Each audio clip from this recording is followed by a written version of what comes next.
Hello students, welcome back to our channel Prarambh SSC coaching. तो मेरा नाम करीना है और आज के इस वीडियो में मैं आपके लिए लेकर के आई हूँ एक बहुत ही ज़्यादा इंपॉर्टेंट टॉपिक जिसके बारे में हम अक्सर अवगत रहते हैं। तो चलिए देखते हैं कि क्या टॉपिक है। तो आज की क्लास का टॉपिक रहने वाला है एसबीआई पीओ। एसबीआई पीओ एक तरह का गवर्नमेंट एग्ज़ाम होता है जो एसबीआई कंडक्ट करवाता है। इस एग्ज़ाम के बारे में सारी डिटेल्ड इन्फॉर्मेशन आज की वीडियो में मैं आपको देने वाली हूँ। तो बिना टाइम वेस्ट किए हम डायरेक्टली वीडियो स्टार्ट करते हैं।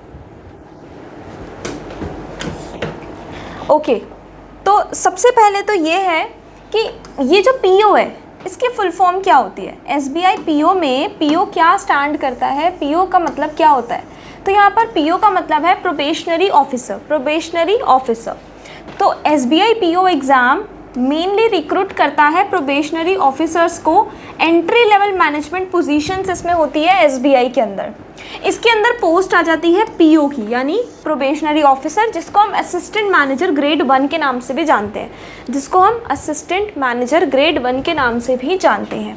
इसमें इन लोगों को काम क्या करना होता है, जैसे कि सुपरविजन कर लिया, कस्टमर हैंडलिंग हो गई, लोन डिसबर्समेंट करते हैं, ऑडिट्स करते हैं, एट्सेट्रा। तो ये सारे जो काम होते हैं, इन सब कामों के लिए हमें ऑफिसर्स को हायर करना होता है, which is a part of PO, probationary officers, right. Eligibility criteria क्या होता है for SBI PO. SBI PO के लिए अगर आपको अप्लाई करना है तो इसकी जो एजुकेशनल क्वालिफिकेशन रिक्वायर्ड होती है वो कम से कम ग्रेजुएशन होना चाहिए, यानी this exam is only for graduates किसी भी स्ट्रीम में। फाइनल ईयर स्टूडेंट्स भी अप्लाई कर सकते हैं, बट उनके पास जब उनकी ज्वाइनिंग होगी तो प्रूफ होना चाहिए that they are graduate, right. उसके बाद age limit,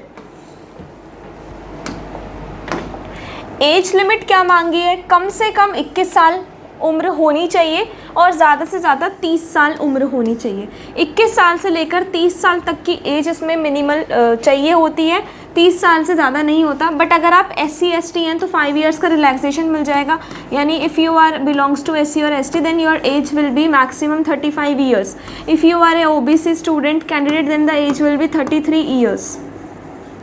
and if you are a PWBD candidate तो 10 से 15 साल का एज रिलैक्सेशन मिल जाता है, यानी 40 to 45 ईयर्स तक आप ये एग्ज़ाम दे सकते हैं। एसबीआई पीओ का सैलरी स्ट्रक्चर क्या होता है, देखिए। बेसिक पे कम से कम 41,000 से लेकर 41,960 से लेकर तो सैलरी होती है, तो बेसिक पे होता है। लेकिन अगर मैं ग्रॉस सैलरी की बात करूँ, हर चीज़ मिला के जो सैलरी बनती है 65,000 से लगभग 70,000 पर मंथ अप्रॉक्स सैलरी बनती है। डिपेंड करता है लोकेशन पर कि आपको किस लोकेशन पर एलोकेट किया जा रहा है। तो देखो काफ़ी अच्छा एक आपके पास प्लेटफॉर्म है। अगर आप काफ़ी स्ट्रॉन्ग है स्टडीज़ में तो आप इस एग्ज़ाम को दे सकते हैं। और इसमें फर्स्ट एग्ज़ाम में तो जीके नहीं होती, जैसे अक्सर क्या होता है बच्चों को जीके इतना बिकॉज जीके क्या है, जीके एक सागर है, एक बहुत बड़ा, उसके अंदर जितना डूबोगे उतना डूबना पड़ेगा, तभी आपको वो जीके समझ में आएगी, ठीक है।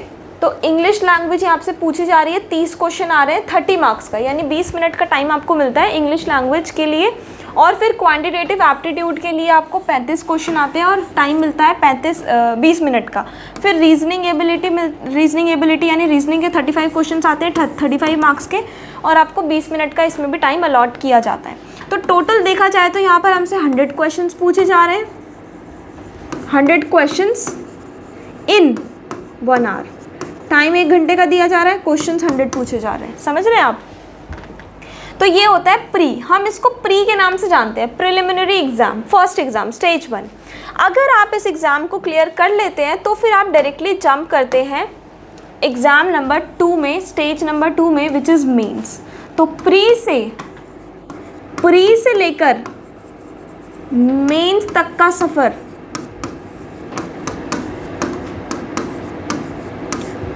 प्रारंभ एसएससी कोचिंग, प्रारंभ एसएससी कोचिंग।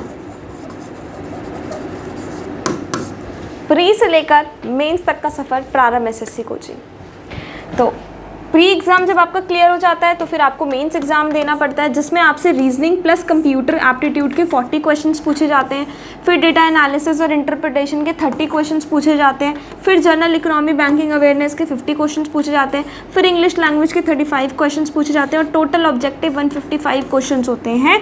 डिस्क्रिप्टिव टेस्ट भी होता है जिसमें लेटर और एस्से का क्वेश्चन आता है, 2 क्वेश्चंस आते हैं, 50 मार्क्स के होते हैं। तो टोटल अगर टोटल आपका देखा जाए ऑब्जेक्टिव का जो टोटल है वो 200 मार्क्स का है प्लस डिस्क्रिप्टिव टेस्ट 250, तो टोटल आपके 250 मार्क्स का ये वाला एग्ज़ाम होता है। ठीक है, डिस्क्रिप्टिव के लिए आपको 30 मिनट का समय दिया जाता है। उसके बाद है स्टेज 3, यानी जब आप 1 और 2 क्लियर कर लेते हो तो फिर आपका इंटरव्यू होता है, ग्रुप डिस्कशन भी होता है। इसमें इंटरव्यू 30 मार्क्स का होता है, ग्रुप एक्सरसाइज 20 मार्क्स, यानी अगेन जो इंटरव्यू वाला पार्ट है वो आपका 50 मार्क्स का हो गया।